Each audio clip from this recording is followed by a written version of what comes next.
साल था 1897। ये कहानी उस दौर की है जब पूरी दुनिया एक ऐसी दौड़ में शामिल थी जिसमें जीतने वाले को सिर्फ एक जगह तक पहुंचना नहीं था, बल्कि इतिहास में अपना नाम हमेशा के लिए दर्ज कराना था। क्योंकि उस वक्त तक दुनिया का लगभग हर बड़ा देश चाहता था कि सबसे पहले वही नॉर्थ पोल तक पहुंचे। लेकिन नॉर्थ पोल कोई ऐसी साधारण बर्फ का इलाका नहीं था। वो एक ऐसी जगह थी जहां जाने का मतलब था अपनी जान को दांव पर लगा देना। चारों तरफ बर्फ, हड्डियां जमा देने वाली ठंड और ऐसी हवाएं जो कुछ ही मिनटों में जिंदगी और मौत के बीच का फासला तय कर सकती है। इसी दौरान स्वीडन में रहने वाला एक शख्स पूरी दुनिया से बिल्कुल अलग सोच रहा था। उसका नाम था सालेमन ऑगस्ट आंद्रे। बाकी लोग बर्फ पर चलकर नॉर्थ पोल तक पहुंचने की योजना बना रहे थे, लेकिन आंद्रे ने सोचा अगर जमीन का रास्ता इतना मुश्किल है तो क्यों ना आसमान का रास्ता चुना जाए। उसका प्लान सुनकर कई लोग हंसे, कई लोगों ने उसे पागल कहा और कुछ लोगों ने साफ कह दिया कि ये मिशन कभी सफल होगा ही नहीं। लेकिन आंद्रे ने किसी की बात नहीं सुनी। उसे पूरा यकीन था कि एक विशाल हाइड्रोजन बैलून उसे हवा के सहारे सीधे नॉर्थ पोल तक पहुंचा सकता है। और यही वो पल था कि इतिहास की सबसे साहसी और सबसे रहस्यमय यात्राओं में से एक की शुरुआत हुई। लेकिन इतनी बड़ी यात्रा अकेले पूरी नहीं की जा सकती थी।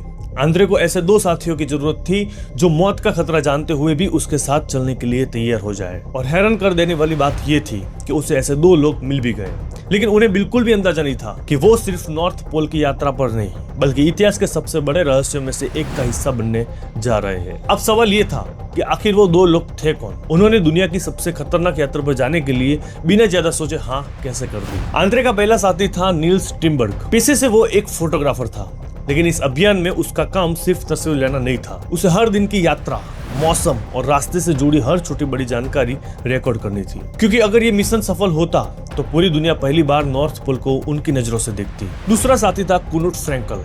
ये पेशे से एक इंजीनियर था, मिशनों की अच्छी समझ रखता था, मुश्किल हालात में शांत रहना जानता था और शायद यही वजह थी कि आंद्रे को लगा इस मिशन के लिए उससे बेहतर साथी उसे नहीं मिल सकता। अब तीनों लोग तैयार थे। एक सपना था, 3 लोग थे और एक ऐसा मिशन था जिसके बारे में पूरी दुनिया बात कर रही थी। धीरे धीरे इस अभियान की खबर पूरे स्वीडन में फैलने लगी। अखबारों ने इसे सदी का सबसे साहसी अभियान कहना शुरू कर दिया। लोग दूर दूर से आंद्रे को देखने आते, कोई उसकी तारीफ करते तो कोई कहता कि ये लोग जिंदा वापस नहीं आएंगे।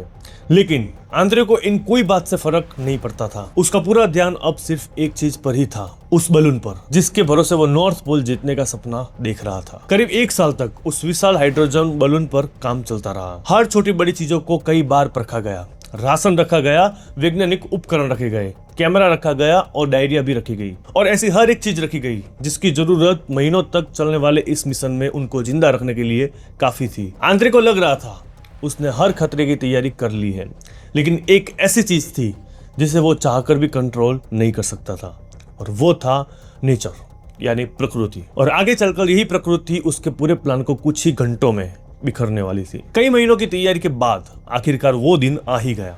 11 जुलाई 1897 स्वालबार्ड द्वीप समूह का डेंस्कोया द्वीप। यहीं से इस ऐतिहासिक अभियान की शुरुआत होनी थी। सुबह से वहां लोगों की भीड़ जमा होने लगी। हर किसी की नजर उस विशाल हाइड्रोजन बैलून पर टिकी थी। कोई इस पल को इतिहास बनते हुए देखना चाहता था तो कोई मन ही मन यही सोच रहा था कि शायद ये तीनों जिंदा वापस कभी नहीं आएंगे। आंद्रे के चेहरे पर जरा भी घबराहट नहीं थी, बल्कि उसके चेहरे पर एक अलग ही आत्मविश्वास दिखाई दे रहा था। उसे पूरा यकीन था कि उसका प्लान काम जरूर करेगा। उसके साथ ही नील्स टिम्बर्ग और कुनुट फ्रैंकल भी पूरी तरह तैयार थे। तीनों ने आखिरी बार अपने सामान की जांच की, एक दूसरे की तरफ देखा और फिर वो पल आ गया जिसका उन्हें कई महीनों से इंतजार था। जैसे ही रस्सियां खोली गई, विशाल हाइड्रोजन बैलून धीरे धीरे आसमान की तरफ उठने लगा। नीचे खड़े लोग जोर जोर से तालियां बजा रहे थे। कुछ लोग हाथ हिलाकर उन्हें शुभकामनाएं दे रहे थे, तो कुछ की नजरें तब तक आसमान पर टिकी रही जब तक बैलून उनकी आंखों से ओझल नहीं हो गया। उस पल किसी को अंदाजा नहीं था कि आगे क्या होने वाला है। ये सफर तो शुरू हो चुका था। पहला एक दिन आराम से बीता, कुछ प्रॉब्लम नहीं आई। फिर दूसरा दिन भी आराम से बीता, कुछ प्रॉब्लम नहीं आई। लेकिन तीसरे दिन हालात पूरी तरह बदल गए थे। वो लोग अब बुरी तरह मुसीबत में फंसने वाले थे। तीसरे दिन नेचर ने अपनी हकीकत दिखाना शुरू कर दिया। हालात बदलने लगे। अंटार्कटिका की तेज हवाएं बैलून को अपनी मर्जी से इधर उधर धकेलने लगी। आंद्रे जिस तकनीक के भरोसे बैलून की दिशा नियंत्रित करने का दावा कर रहा था, वो उम्मीद के मुताबिक काम नहीं कर रही थी।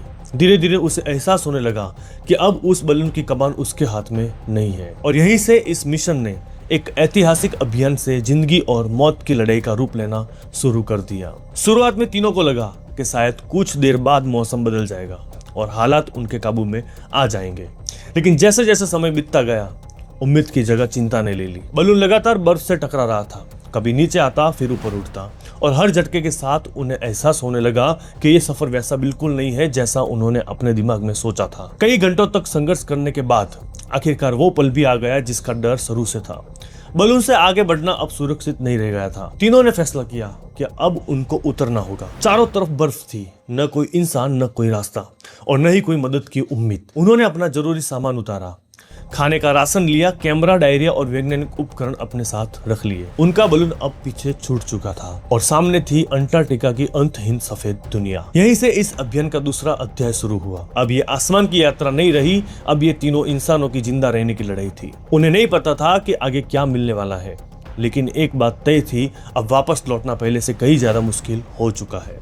अब तीनों के सामने सिर्फ एक ही रास्ता था, चलते रहो, क्योंकि रुकने का मतलब था धीरे धीरे मौत के और करीब तक पहुंच जाना। उन्होंने जरूरी सामान कंधों पर रखा, स्लेज तैयार की और बर्फ के उस अनजान समंदर में पैदल चलना शुरू कर दिया। नक्शे थे, कंपास था, लेकिन सबसे बड़ी समस्या ये थी कि जिस बर्फ पर वो चल रहे थे वो खुद भी लगातार खिसक रही थी।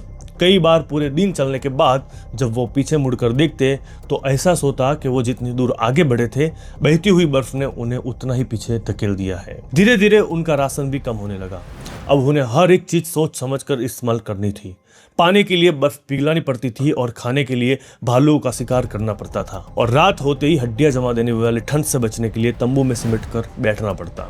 हर नया दिन पिछले दिन से ज्यादा मुश्किल होता जा रहा था। फिर भी तीनों हार मानने के लिए तैयार नहीं थे। स्टीमबर्ग अपनी डायरी में हर दिन बातें लिख रहा था और कैमरे में तस्वीर भी ले रहा था। शायद उसे उम्मीद थी कि अगर वो वापस नहीं भी लौटा तो कम से कम उनकी कहानी इस दुनिया को जरूर पता चलेगी। लेकिन अंटार्कटिका किसी पर रहम नहीं करता।